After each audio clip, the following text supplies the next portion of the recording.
Okay, hello and welcome to another Lit Matters. This video is focusing on an spectacles and in particular Priestley's use of dramatic devices and the various techniques he uses to try and make his play more of a spectacle and really pack a punch. Right, by way of a little menu then. Okay, we're going to have a look at some of the lighting decisions or instructions, some of the constant stage directions that Priestley litters his play with. Two parts of dramatic irony, some early dramatic irony, and then some that features slightly later on. A little look at the inspector's big finish, his grand finale. The curtain falls, the inspector interposing, and then some of the tension and a technique which I think is called petit climax. Okay, on with the show. Right, to start us off then, on the very first page of the play, before we even have met the characters properly, before there's any dialogue proper, we get these stage directions about the lighting, and we are informed that the lighting should be pink and intimate until the inspector arrives, and then it should be brighter and harder. Okay, so pink and intimate suggests a certain coziness, a warmth, a comfort, and this changes very much, and the lighting shift represents the fact that this is now an interrogation. The inspector arrives to act as a catalyst. He's going to shake things up. He's going to change things in the Burling household, and he's going to put them under the spotlight. He's going to seek to make this an uncomfortable evening for the Burlings and trying to shake them out of their complacency. He wants to put them under this harsh glare, and he wants to make them unsettled, make them uncomfortable. He wants to retain the power and the control in the exchanges, and so it changes into something of an interrogation as he turns his spotlight on all members of the Burling family individually. Okay, another way in which Priestley injects a bit of tension or a bit of drama is through these constant adverbial stage directions. It's actually quite a controlled play when you think of it from this angle, that Priestley doesn't give his actors too much leeway to interpret the roles or too much say-so over how to deliver the lines. He tells them how to do that like constantly and very, very precisely. I won't read through all of these. You can have the pleasure and the joy of reading through them all in your own time, and there are others, but I think just cast a little glance over them, or else pause this video here for a more detailed look. These are really revealing, these stage directions. They're almost always adverbs, so they're almost always adverbial stage directions. You could describe it in an exam or an essay question. And they tell the actors how to deliver the lines, and you get a flavour for the character. In fact, you get a bit more than a flavour for each character. You get that character in a nutshell. You get a sense of their DNA, really. You know, it's almost like the stage directions are the character, and the character is their stage directions. I think you could, if you remove the pictures from the top there, and you would just reading through the way in which they deliver certain lines, I think you could. If you know the play half well, you could guess who is whom. And one of the interesting aspects of this is you certainly see Burling is just Burling the whole way through. He's just angrily, heavily, angrily, surprised, abruptly, and so on. Mrs. Burling is Mrs. Burling the whole way through. She stays her stuck-up self from start to finish. But there's a definite change in the younger characters. Most certainly Sheila. Most obviously Sheila. And we'll have another look in a different revision video for a different day, the role of Sheila and her, how Priestley uses her as a symbol of the suffragette movement and as a young woman that finds her voice, that at the start is shouted down by her father and hushed up by her mother and ignored, gradually finds her voice and gradually realizes that she sees things a different way. You can see in her stage directions that she changes over the course of the play. But this certainly is one way Priestley has managed to add in a good degree of detail to proceedings and slightly more drama, slightly more tension because of them. Okay, probably if in an exam essay or just a normal essay you are asked to discuss dramatic effects, and probably the first place you're going to go to is dramatic irony. I won't pause on the early dramatic irony for too long because I've done that in another video which you can check out below in the Inspector Calls playlist.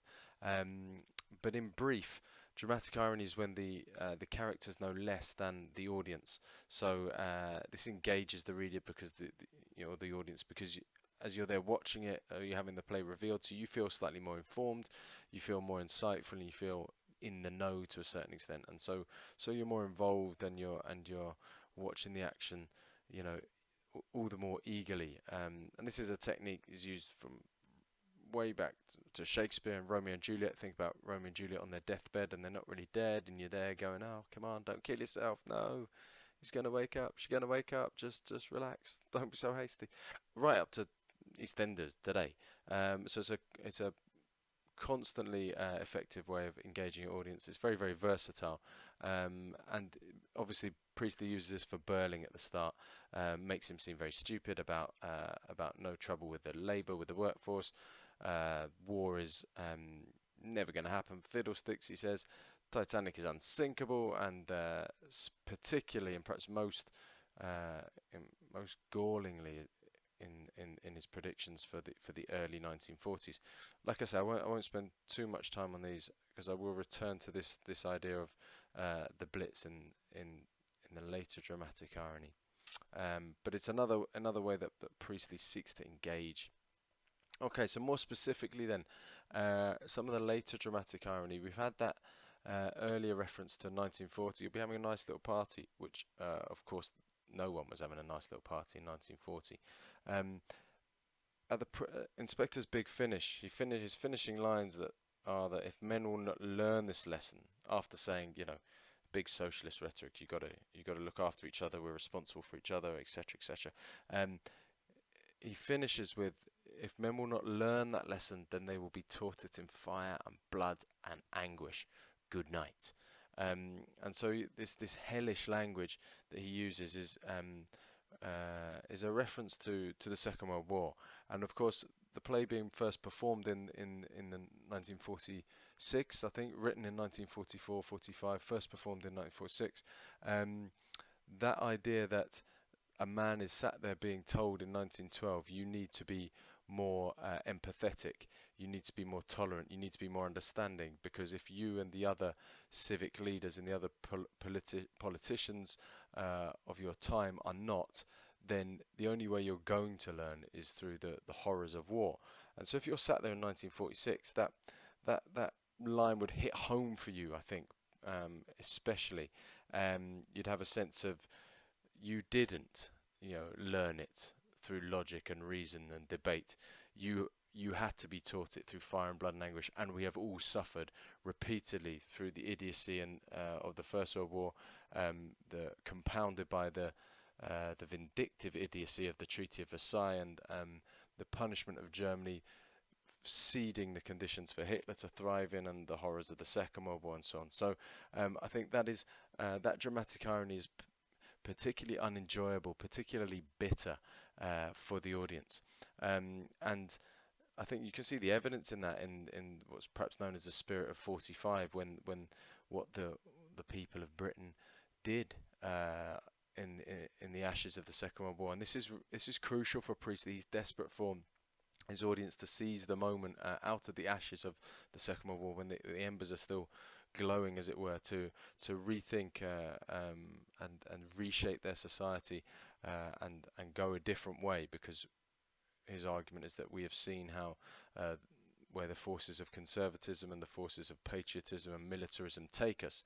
And in 1945 they do some incredible things. You see from the graph in the middle here, the amount of house building is hundreds of thousands, with a broken economy, with no money, with hundreds of thousands of dead and injured. They still managed to build double the amount of houses we're building today with all our money and all our technology. At the same time, they found the NHS.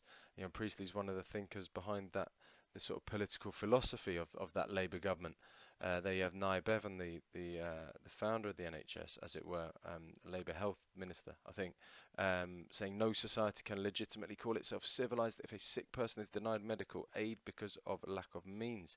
And The bigger picture, United Nations is set up with its principles there of peace, security, sustainable development, human rights, and humanitarian assistance. So there is a kind of really intense injection of drama there, with that use of dramatic irony of those words of fire and blood and anguish. I think that would hit home for a contemporary audience for Priestley. Okay, that's it for part one. Click on the link for the second part of this video.